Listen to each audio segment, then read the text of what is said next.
Hi guys, this is a really short quick video because I'm just running out of time. I did show this on Snapchat, I unboxed it on Snapchat, and I also posted a picture on Instagram, but I just wanted you to see the bag in a bit more detail on film, so I'm here to reveal my new bag from Chanel. So this is another one of my pieces that I got with the proceeds of my recent vlog sale.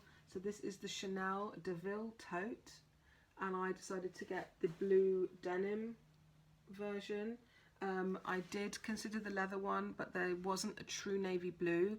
If there was, I would have gone that way, but I just wanted the navy, and I wanted the white writing and the kind of casualness of this one. I'm hoping and praying that if I look after it, it will be okay. You know, it's fabric, so you're gonna have to watch the corners and stuff, but out of all of the stuff that I've seen this season, I just couldn't get this out of my mind. I think it's gonna look great with lots of different colours and go with my wardrobe, which is very neutral: greys, whites, blacks and denims, with a bit of red thrown in. I just absolutely love it. So basically this is they call this on the actual receipt the large shopping tote 30 centimeters, which is exactly what they called my GST. They're so funny with their names and their codes, Chanel. It looks to me to be bigger than 30 from here to here, but I haven't actually measured it yet. It must be, because my Speedy 30 is not as wide as that. Anyway, so what you've got is a full fabric bag. There's no corners or anything like that. There's no leather trim except the handles, and that's what made me fall in love with it. I wanted a hand carry bag, but a bigger hand carry bag.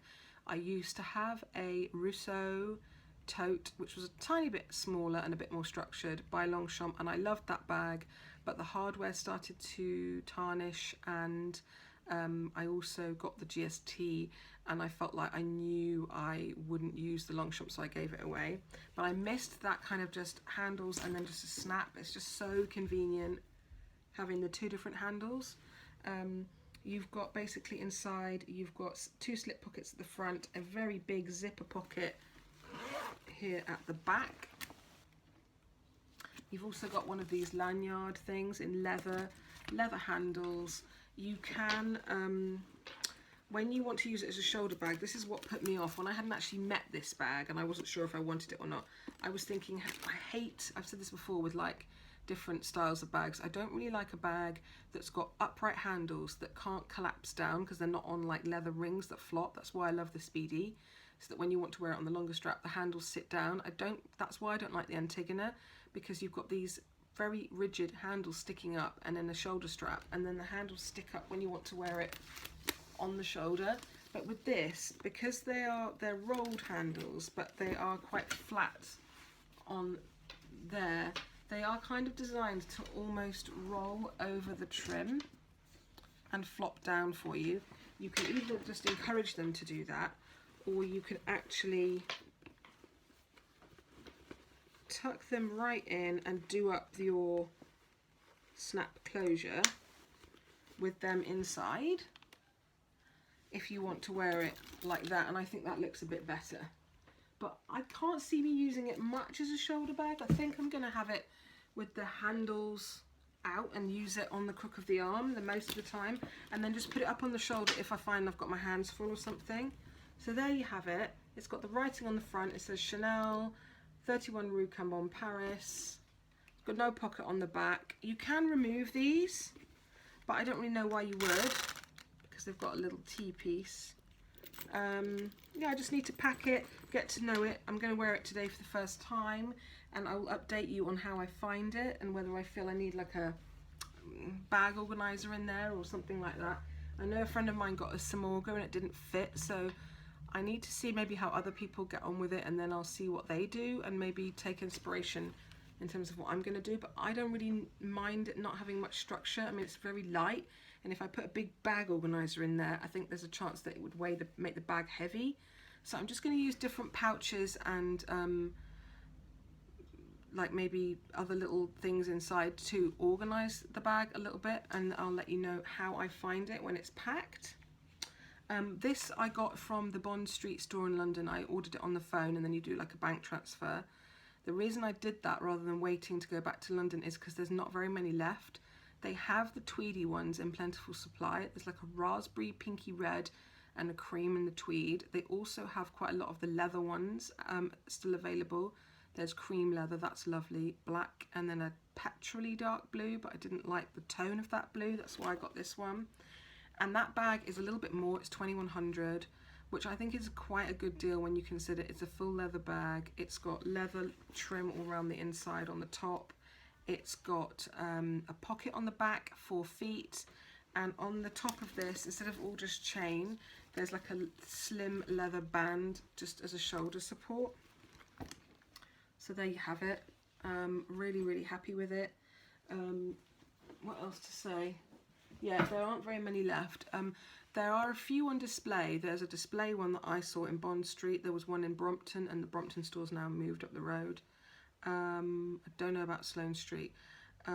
Harrods had one downstairs, but basically all of these that I'm talking about have all been, they're all on display, and then also people are handling them. When I phoned Bond Street, she said, I can see that there are 3 in London that are what she would call unhandled, you know, box fresh. This still had all the stickers and the protective stuff on it. So I bought one, and there are now 2. There's one, no, sorry, I got the last one in Bond Street, and they won't be getting any more. So I'm just saying, if you're interested in this bag, there are a few in London, but they have been on show in the store, and they've been used to for clients to have a look at and try on and everything, and I was a bit reluctant to do that. I wanted a brand new one that still had a bit of structure and hadn't maybe been sitting under lights and things like that. So I'm gonna go now, but I will try, I will use the bag for a few days or like a week, and then I'll come back and give you a first impressions review, and any other information that I maybe forgot to tell you about in this video, like how to care for the bag and advice I was given and stuff like that. I have only got one more piece to get in my kind of Chanel hauling or refreshing or whatever. It's my birthday in a week, and I've asked, my husband asked me what I wanted, and I've asked for a caviar wallet on chain, because that for me is a staple piece.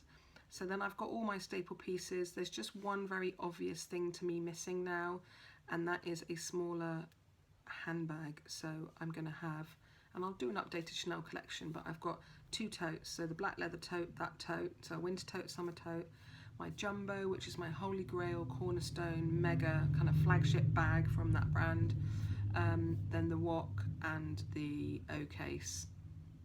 And I think between the jumbo and the wok and O case, there is, I would like to get a smaller flap bag. I had considered the boy bag, and I will look at it again and try it on, but my gut tells me that the only reason I want a boy bag is because I miss the boy details on the lambskin wallet on chain that I sold to get that bag, because I thought I'd rather have that bag and 1 wok than have 2 woks. It's just more diverse. And I did show you in my last video, but in case you didn't watch that one, I thought I could live without the medium large classic flap for quite a while longer, just because I have this bag as a medium or small flap bag, and I genuinely love this bag, even though it's just a mulberry. I really love it. It feels nice and squishy. It's a really good, the shoulder length is really good, doubled up. It's a bit longer than the Chanel, so it's a bit more comfortable on me, but I've just noticed that the gold hardware is tarnishing here, and in a way that I think makes the bag look really cheap and just not slick. And so I called Mulberry, and I didn't really get a very good response. They told me that they may not be able to do it at all because it means taking the bag apart.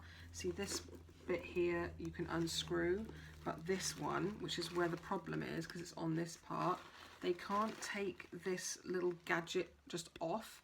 They have to take this whole plate off, and it's not there on the lining, it's in between, which means they'd have to open up the two, they'd have to open the lining and the bag, this whole piece, and it's stitched and glazed. So I'm just concerned that then they'll say, oh, we couldn't read, they'll mess up the stitching here when they do it up. I don't know. I'll update you with what happens, but I imagine they're going to say there's nothing can be done. And do you know what, just for the hell of it, I will pursue them to the ends of the earth and see what result I get, because you can't sell someone a bag and say that you don't offer free repairs after a year. And then, you know, it's about fitness for purpose. You know, surely a £750 bag is supposed to last longer than 2 years of very occasional wear, because I use this for special occasions because it's a bit small. Well, not special occasions. I've used this as a sort of dinner and going out an event bag. Just chuck that in the chair. I just think if you're going to have hardware that tarnishes, then you've got to have the piece constructed in a way that it can be fixed. So she said she didn't think they could take that plate off, but by all means to send it or take it into a standalone store, and they'll get back to me within 6 weeks to say if they can fix it or not, and a quote for what that will cost, because I'll have to pay, even though I don't think it should do that in 2 years, but whatever. And then it takes another 6 to 8 weeks. So the whole thing's going to take 3 to 4 months. And it's made me think that I was going to have that in the long term and then think it was a bit similar to the medium large with gold. I probably would have got the medium large in, say, lambskin with silver hardware, but I've actually decided that I'm going, my next Chanel bag after this current season will be the medium large classic flap with gold hardware, and whatever happens with that one. They just last longer, they wear better, and I really want a small one. I think it's really small and cute, and yeah, that's what I want to do.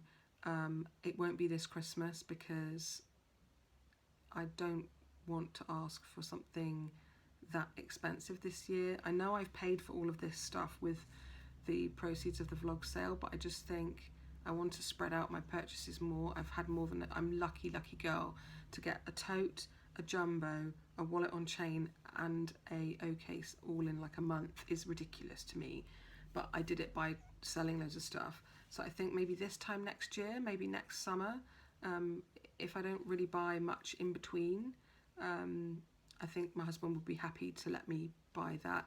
And then I think my Chanel collection will kind of be done. I always just wanted all black leather for Chanel actual bags because I want these things to last. I don't want to worry about colour transfer and wear and tear on the corners too much, and I think they look nice when they get a bit older and stuff. So I would maybe add a few more SLGs or things like O cases, you know, that are not super expensive. But I think if I get the medium large classic flap, I really can't see me buying any more Chanel bags. I don't see me buying many more bags in general. I have got my eye on the Gucci Soho, but only if the navy blue comes back, because when I put this away, because this is more of a spring summer bag, I think, in general. I don't think this is great for bad weather and stuff, and I don't want to overuse it. I want to enjoy it, but I don't want to overuse it. So I think when I put this away in winter, I really would like to have a navy blue bag. So I'm looking at the Gucci Soho Disco, because it's inexpensive and it's crossbody. And then next year I'd like to get the medium large classic flap, and then I really hope that, you know, if I get any bags, there will be surprise gifts from Ed. That I can't see me being like I have been in the last few years, where I'm picking up 2 or 3 bags a year. I've been doing that to get a collection that I'm happy with, and now I really have got my bases covered. When this whole episode is sort of complete, as it were, which will be when I get my wallet on chain next week, I will come back and I will do an updated bag and accessory collection videos for you, so you are aware of what I've got. And yeah, and then from in the future, it will be nice to not spend so much on bags and to spend a little bit more on my clothing and footwear and things like that, now that the bags are kind of done. And I know all of us handbag junkies say that. I'm not suggesting that I'm never going to buy a handbag again.